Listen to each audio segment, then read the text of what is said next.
हैं आप सब। आप सबको बहुत ज़्यादा रमज़ान मुबारक हो। अल्लाह ताला सबके लिए बहुत ज़्यादा रहमतें और बरकतें इस रमज़ान मुबारक में लेकर आए। इस पाक महीने में सबके लिए आसानियाँ पैदा हों और आने वाला हर साल हर इंसान के लिए, हर मुसलमान के लिए बहुत ज़्यादा बेहतरीन हो। और जितने मेरे स्टूडेंट्स इस लेक्चर को देख रहे हैं, उन सबको अल्लाह मियाँ बहुत अच्छे नंबरों से पास करे। अच्छा, पॉइंट और स्टार्ट करने से पहले मैं आप लोगों से ये बात करना चाहूँगी कि आप लोग मेरे चैनल को सब्सक्राइब भी किया करें और लाइक भी किया करें, क्योंकि इतनी मेहनत की जाती है आप लोगों के लेक्चर के लिए। और दूसरा ये कि मुझे बोर्ड पॉइंट ऑफ व्यू से बहुत सारी चीज़ों का पता भी है, क्योंकि मैंने बोर्ड के पेपर्स चेक भी किए हुए हैं। तो इसलिए फिर आप लोगों को जो मैं इंपॉर्टेंट चीज़ें बताऊँ, वो आप लोगों ने लाज़मी जो है ना वो बुक पे जो है ना पॉइंट आउट करनी होती हैं, और लाज़मी किया भी करें। ठीक है? और शॉर्ट क्वेश्चंस और एमसीक्यूज़ में आपको, जब हमारा चैप्टर कंप्लीट होगा तो इम्पोर्टेंट एमसीक्यूज़ और शॉर्ट क्वेश्चंस मैं आपको अ, इस चैप्टर के लास्ट में लाज़मी बताऊँगी। तो आज जो हमारा टॉपिक है वो हमारे पास है ads.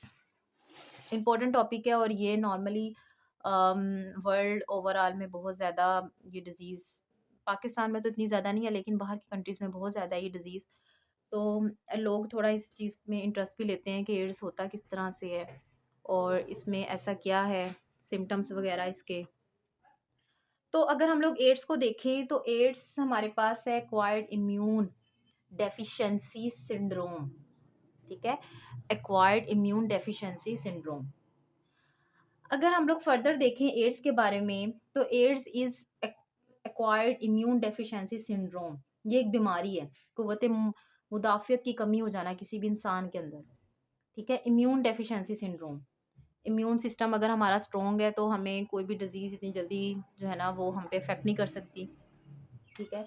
It is reported by some physician, doctor of medicine in early 1980 in young males. ठीक है? ये सम फिजिशियंस थे, डॉक्टर ऑफ मेडिसिन। ठीक है?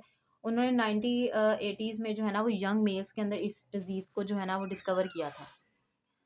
अगर हम लोग इसके सिम्पटम्स की बात करें तो सिम्पटम्स में हमारे पास वेयर नमूनिया होता है, शदीद किस्म का नमूनिया इसमें होता है, जिस इंसान को ये एड्स होती है। ठीक है?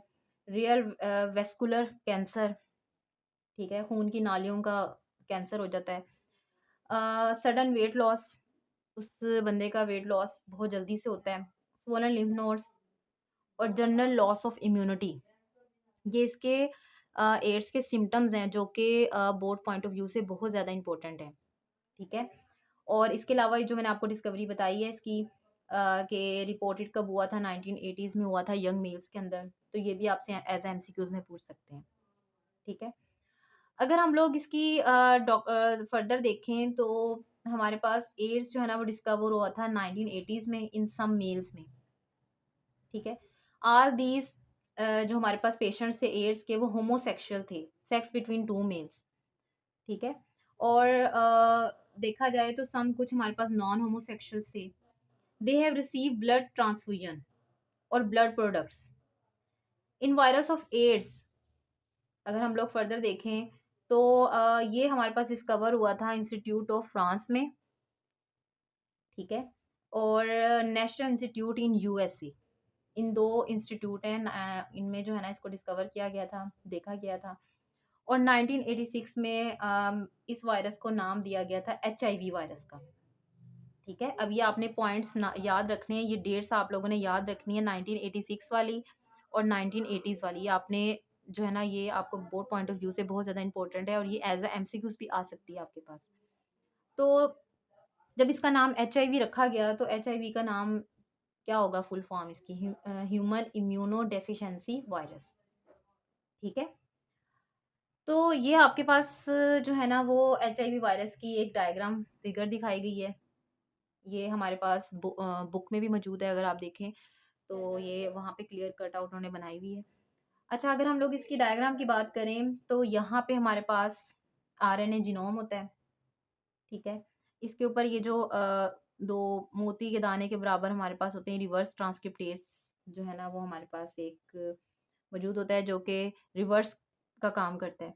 अच्छा, ये जो इसके बाहर की लेयर है ये हमारे पास प्रोटीन कैप्सिड की बनी हुई है। ठीक है? ये जो हमारे पास है ये स्पाइक्स हैं, ये वायरल इन्वेलप है, और ये आरएनए जीनोम है। तो तो ये हमारे पास है HIV वायरस, जो कि इन्फेक्शन क्रिएट करता है, ठीक है। तो अगर हम लोग फर्दर इसकी बात करें लाइफ साइकिल ऑफ वायरस की, तो HIV virus affects the helper T lymphocytes white blood cells. तो इसमें हमारे पास ना बेसिकली इसके ना कुछ स्टेप्स हैं जिनको बताया गया आपकी बुक में इसकी डायग्राम बनाई गई है, जो कि बहुत ज़्यादा इंपॉर्टेंट है और ये अक्सर आ जाती है हमारे पास शॉर्ट क्वेश्चन के तौर पर भी। इसमें से शॉर्ट क्वेश्चंस बहुत ज़्यादा बनते हैं।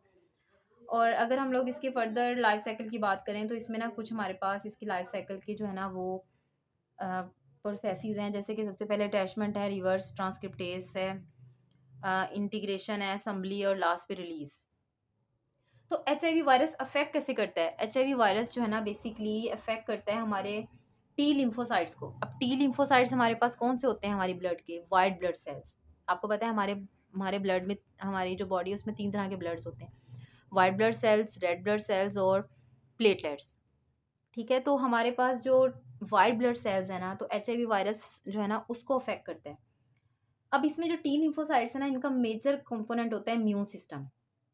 ये मैं आपको एक थोड़ा सा जुबानी बता रही हूँ, आप लोग सुने। Increase of infection HIV decrease the number of T lymphocytes. अब ये जो इन्फेक्शन है ना, HIV का इन्फेक्शन, ये क्या करेगा? ये हमारे बॉडी के अंदर टी लिम्फोसाइट्स के नंबर को डिक्रीज कर देगा। बहुत ज़्यादा तेज़ी से हमारे HIV वायरस जो है ना वो टी लिम्फोसाइट्स को डिक्रीज करते जाएंगे। टी लिम्फोसाइट्स हमारे पास क्या है? White blood cells. अब जब ये डिक्रीज होते जाएंगे तो ये रिजल्ट में इसका क्या होगा? रिजल्ट में बेसिकली हमारा इम्यून सिस्टम क्या हो जाएगा? कमज़ोर हो जाएगा, फेल हो जाएगा। तो जो मतलब इन्फेक्टेड पर्सन है जिसके ऊपर HIV ने इफेक्ट किया हुआ है और उसको मुतासिर कर रहा है, उसके जब वाइट ब्लड सेल्स तेज़ी से डिक्रीज होंगे, तो वही पेशेंट जो है ना वो बहुत सारी डिजीज़ उसके ऊपर क्या करेंगी? अटैक करेंगी। अब ये जो HIV वायरस है ना, ये हमारे मतलब जिस इंसान को ये होगा, ये उसके सेंट्रल नर्वस सिस्टम को भी जो है ना अफेक्ट करेगा। इस तरह से इन्फेक्ट करेगा कि उसके ब्रेन और स्पाइनल कोड जो है ना वो काम करना बंद हो जाएँगे। तो अब ये मतलब कि इसका जो इन्फेक्शन है ये होता किस तरह से है? अब हम लोग ये इसको देखेंगे इन्फेक्शन ऑफ HIV को। ये आपके पास डायग्राम बनाई हुई है। सबसे पहले हमारे पास क्या है? अटैचमेंट। अब ये हमारे पास डायग्राम है। यही वायरस अगर किसी भी इंसान के मतलब सेल को अगर ये इफ़ेक्ट कर रहा है तो वो किस तरह से करेगा? उसमें क्या होगा कि सबसे पहले हमारे पास क्या होगा कि ये वायरस है हमारे पास, ठीक है? अब ये वायरस जो है ना अटैचमेंट क्रिएट करेगा। अटैचमेंट करेगा, एंट्री करेगा और अनकॉइलिंग करेगा। अनकॉइलिंग और इसके बाद जो विरियन है वो इंटर हो जाएगा होस्ट सेल के अंदर। ये होस्ट सेल है एंड इनकोटेड इनटू द साइटोप्लाज्म। और वहाँ पे क्या हो जाएगा? साइटोप्लाज्म ऑफ द लिम्फोसाइट्स में क्या हो जाएगा? ये चला जाएगा। ये हमारा सेल है, ये लिम्फोसाइट्स हैं। अब ये ओवरऑल हमारे पास क्या है? ये सेल का साइटोप्लाज्म है। अब ये जो वायरस है ना, ये वायरस, ये RNA इन्वेलप है, ये रिवर्स ट्रांसक्रिप्टेज है, ये कैप्सिड है। ये क्या कर रहा है? ये होस्ट सेल के ऊपर जाके अटैच हो गया। अब जैसे ये होस्ट सेल के ऊपर अटैच होगा, ये क्या करेगा? ये मतलब ये अपना विरियन वायरस जो है वो एंटर कर देगा होस्ट सेल के अंदर। होस्ट सेल कौन होता है? जो इन्फेक्ट हो रहा होता है, ठीक है, जिसके अंदर डिजीज काज हो रही होती है या करनी होती है वायरस ने। अब क्या करेगा? ये अपना विरियन इसके अंदर एंटर कर देगा। अब रिवर्स ट्रांसक्रिप्टेज क्या करेगा? The enzyme reverse transcriptase of virus use viral DNA as template and make the standard of DNA। अब आगे जाके ये क्या करेगा? ये DNA के अंदर इसको कन्वर्ट कर देगा, ठीक है। Reverse transcriptase uses the viral RNA as template and make stand of DNA and the DNA strand as a template to complete as double helix। RNA क्या कर देगा? DNA को DNA में कन्वर्ट कर देगा और DNA हमारे पास क्या बन जाएगा? जो है ना वो हमारे पास DNA की एक कॉपी बन जाएगी। तो ये हमारे पास DNA जो है ना वो डबल हो जाएगा। तो हमारे पास DNA जो है ना वो रिवर्स ट्रांसक्रिप्टेज की वजह से होगा, ठीक है। रिवर्स ट्रांसक्रिप्टेज जो है ना इसको डबल हेलिक्स में कन्वर्ट कर देंगे। The original viral RNA is degraded. जो ओरिजिनल हमारे पास RNA होगा वो क्या हो जाएगा? डिग्रेड हो जाएगा, वो खत्म हो जाएगा। अच्छा, अब उसके बाद क्या हो जाएगा? ये एंटर हो जाएगा किसके अंदर? उसी सेल के, होस्ट सेल के न्यूक्लियस के अंदर, ठीक है, और इंटीग्रेट्स करेगा chromosomal DNA of the host. अब ये क्या करेगा? यही जो मतलब DNA है ना, ये इसके अंदर एंटर होगा और इसके होस्ट सेल के साथ क्या हो जाएगा, जाके अटैच हो जाएगा। जब इसके साथ ये इंटीग्रेट होगा तो ये हमारे पास क्या बन जाएगा, पोरोवायरस। क्या बन जाएगा, प्रोवायरस। ठीक है। अच्छा, अब जैसे ये प्रोवायरस में कन्वर्ट हो गया, उसके बाद यही प्रोवायरस सिंथेसाइज करेंगे न्यू आरएनएस। ये न्यू आरएनए बनाएगा। ठीक है। अब जैसे न्यू आरएनए बनेंगे, कैप्सिड असेंबल, कैप्सिड क्या हो जाएंगे, असेंबल हो जाएंगे around the viral RNA, new AIDS virus are generated. अब ये इस तरह से न्यू वायरल आरएनए जनरेट होगा। बेसिकली जो हमारे पास डीएनए है ना, जो डबल स्टैंडर्ड बना है, उसने जाना न्यूक्लियस के अंदर है, क्योंकि सारा वर्क ही न्यूक्लियस के अंदर होना है। ठीक है। अब न्यूक्लियस के अंदर इसलिए होना है क्योंकि आपको पता है न्यूक्लियस ओवरऑल बायोसिंथेटिक मशीनरी के तौर पर काम होता है, करता है। ठीक है। और न्यूक्लियस जो है ना हमारे ओवरऑल फंक्शन को भी कंट्रोल करता है। तो ये वहाँ पे जाके प्रो वायरस क्रिएट करेंगे और वहीं से हमारे पास मैसेंजर आरएनए जो है ना वो निकलेंगे, और as a messenger RNA AIDS, new AIDS हमारे पास क्या होंगे, इसमें फॉर्म होंगे। अब ये देखो न्यू एड्स हमारे पास जो है ना वो इसमें फॉर्म हो रहा है। New the enzyme reverse transcriptase molecule attach to the virus. ये क्या होंगे, वायरस के साथ अटैच हो जाएंगे। अब यही वायरस जो है ना वो आगे जाके the virus burst off from the plasma of the host and ready to affect the lymphocytes. अब यही क्या करेंगे, ये जो हमारे पास न्यू वायरस निकला है, इसने क्या करना है, इसने प्लाज्मा मेम्ब्रेन से बाहर निकलना है और वहां पे जाके इसने अदर होस्ट सेल को क्या करना है, अफेक्ट करना है। अब इसने क्या किया, बॉडी के एक सेल को अफेक्ट किया।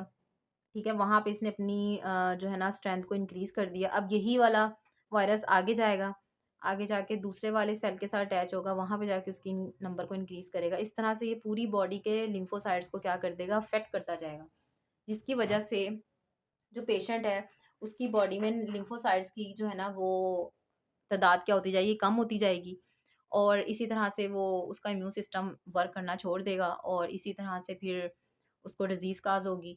लेटेस्ट अगर हम लोग स्टडी देखें तो उसमें ये कहा गया है कि वायरस जो है ना वो इन्फेक्ट करता है और मल्टीप्लाई करता है मोंकीज के अंदर भी, और वहाँ पे भी जाके ये डिजीज़ काज करता है। ठीक है। तो अगर हम लोग देखें तो इसका मतलब ये है कि H I V is a host specific. ये हमारे पास क्या है, होस्ट स्पेसिफिक है। तो अगर हम लोग फर्दर इसकी अ, हम लोग बात करें ना, बात करें अगर इसके मेथड ऑफ ट्रांसमिशन की, तो ये शॉर्ट क्वेश्चन भी बहुत इंपॉर्टेंट है। शॉर्ट क्वेश्चन के तौर पर बहुत ज़्यादा आता है कि एचआईवी ट्रांसमिट किस तरह से होता है। बेसिकली अगर हम लोग इसमें देखें तो ये contact with blood, breast feeding के ज़रिए बहुत ज़्यादा होता है।